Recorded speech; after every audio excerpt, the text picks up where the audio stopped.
प्रणाम हिंदुस्तान, आप देख रहे हैं इंडिया टाइम्स और मैं मनदीप पंडित। नशा एक गंभीर समस्या बन गया है, एक बहुत बड़ी सामाजिक समस्या बन गया है और नशे भी कई प्रकार के हैं। उन्हीं नशों के बारे में और नशे की लत कैसे लगती है और उससे दूर कैसे हुआ जा सकता है। और शराब के नशा है, चाहे अफीम का नशा है, भांग का नशा, बहुत सारे नशे हैं। और आज हमारे साथ हरियाणा के सुप्रसिद्ध मनोचिकित्सक न्यूरोसाइकेट्रिस्ट डॉक्टर नरेंद्र गुप्ता हैं। उनसे बातचीत करेंगे कि नशा इंसान क्यों करता है, नशे की लत में कैसे पड़ जाता है और फिर उस प्रवृत्ति को चिकित्सक के माध्यम से, चिकित्सा माध्यम से कैसे आप वापस अपनी मुख्य धारा में लौट सकते हैं। डॉक्टर साहब, स्वागत है आपका। कैसे? बहुत बहुत धन्यवाद। और आपने एक जो विषय चुना है उसके बारे में बात करना बेहद आवश्यक है। देखिए, नशा कई प्रकार का होता है जी सर। और हमारे समाज में, भारतीय समाज में सभी नशे इस समय लीगल और इलीगल रूप से उपलब्ध हो गए हैं। जी सर। जैसे जैसे कोई समाज तरक्की करता है, पैसा आता है, तो कई तरह की कुरीतियां भी, नई तरह की कुरीतियां आ जाती हैं।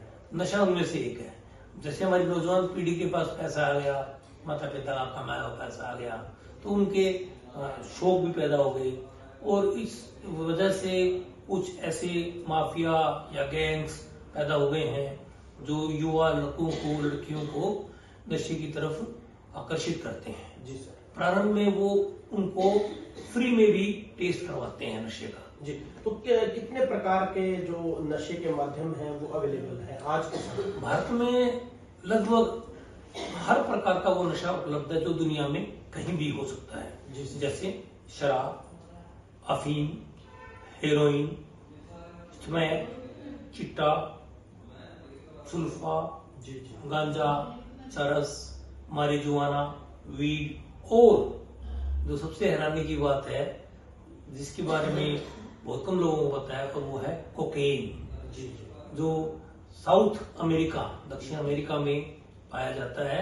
और अमेरिका में इसका प्रयोग बहुत ज्यादा। ये प्राकृतिक रूप से पैदा होता है या किसी पौधे से आता है? कैसे आता है कोकीन के बारे में? कोकेन का भी एक पौधा होता है जो साउथ अमेरिका में ही होता है और इसकी तस्करी होती है, स्मगलिंग होती है। तो फिर तो महंगा भी बहुत होगा। ऑफ कोर्स महंगा भी होता है और इसके अलग तरह के मतलब इफेक्ट्स होते हैं दिमाग पे।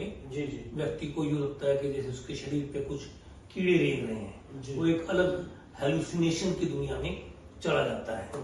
तो जस्ट लाइक फ्लाइंग। हम उसको अपनी भाषा में हेलुसिनेशंस कहते हैं। ओके। तो एक भ्रम की स्थिति पैदा हो जाती है। और कोकेन अमेरिका में तो बहुत कॉमन है, पर भारत में भी इसका प्रचलन बढ़ रहा है और इसकी खेप पकड़ी भी जा रही है। जी जी। खैर, लेकिन आज अगर हम बात करें अपने समय के अनुसार, जितना समय हमारे पास है बातचीत के लिए, तो उसमें मैं सबसे पहले बात करना चाहूंगा शराब की। जी सर। क्यों? क्योंकि शराब कानूनी तौर पर भारत में उपलब्ध है। जी सर। और इसके जो दुष्प्रभाव हैं वो बहुत सारे हैं। जैसे कि क्या क्या बैड इफेक्ट्स हैं कि मान लो कुछ लोग लिमिटेड मात्रा में सेवन करते हैं और कुछ लोग फिर उसको बहुत ज्यादा हो जाता है तो सुबह की शुरुआत ही शराब पीने से करते हैं। तो क्या कारण क्या है, मतलब क्यों इतना लत में इंसान घुसता जाता है? देखिए, शराब की जो कम मात्रा है उसके बारे में मैं एक डॉक्टर के तौर पर बातचीत नहीं करना चाहूंगा। जी जी। क्योंकि हर एक व्यक्ति शुरुआत तो कम मात्रा से ही करता है। जी सर। और धीरे धीरे वो मात्रा बढ़ती जाती है। जी। कारण क्या है बढ़ने का? कि जो शराब से किक मिलती है, एक फीलिंग आती है पॉजिटिव रीइंफोर्समेंट की, वो शुरू में थोड़ी मात्रा से आती है, लेकिन बाद में उसी किक को फील करने के लिए शराब की मात्रा को बढ़ाना पड़ता है और वो मात्रा बढ़ती चली जाती है। जी। और बहुत से लोग 1 बोतल या 2 बोतल शराब की भी एक दिन में पी जाते हैं। तो शराब का शरीर पर क्या क्या दुष्प्रभाव? शराब के 2 तरह के दुष्प्रभाव हैं, एक शारीरिक और एक मानसिक। जी। अगर शारीरिक प्रभावों की बात करें तो सबसे पहले शराब हमारे पेट में जाती है, हमारी स्टमक में जाती है और हमारी ईसोफेगस से होते हुए स्टमक में जाती है। वहां पे जाके एसिड की मात्रा को बढ़ाती है, जिसकी वजह से पेट में अल्सर बन जाते हैं। अल्सर अगर लंबे समय तक बनते रहें तो खून की उल्टियां भी लग सकती हैं। जी जी। और दूसरा, शराब से लंबे समय तक शराब पीने से कैंसर की संभावना बढ़ती है।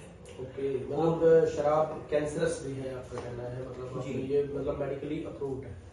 तीसरा, शराब से ब्लड प्रेशर बढ़ता है, शराब से शुगर बढ़ती है और शराब से शरीर में कोलेस्ट्रोल या चर्बी की मात्रा बढ़ती है, जिससे ब्लड प्रेशर बढ़ता है।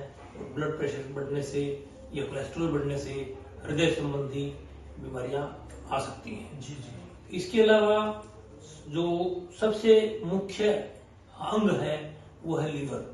लीवर पे शराब का सीधा असर पड़ता है और लीवर के ऊपर जो असर होता है, शुरू में लीवर में फैट जमा होने लगता है, जिसको हम फैटी लीवर कहते हैं। फिर लीवर का साइज बढ़ता है, जिसको हम हेपेटोमेगाली कहते हैं। फिर लीवर अपने फंक्शंस उसके डिरेंज हो जाते हैं, जिसकी वजह से व्यक्ति को पीलिया हो सकता है। ओके। ये प्रोग्रेसिव डैमेज है लीवर का। उसके बाद लीवर और ज्यादा डैमेज होने के बाद सिकुड़ जाता है, काम करने उसका साइज सिकुड़ जाता है, काम करना बंद कर देता है और उसको हम सिरोसिस कहते हैं। सिरोसिस एक अंतिम स्टेज है, उसके बाद व्यक्ति का जीवित रहना कठिन है।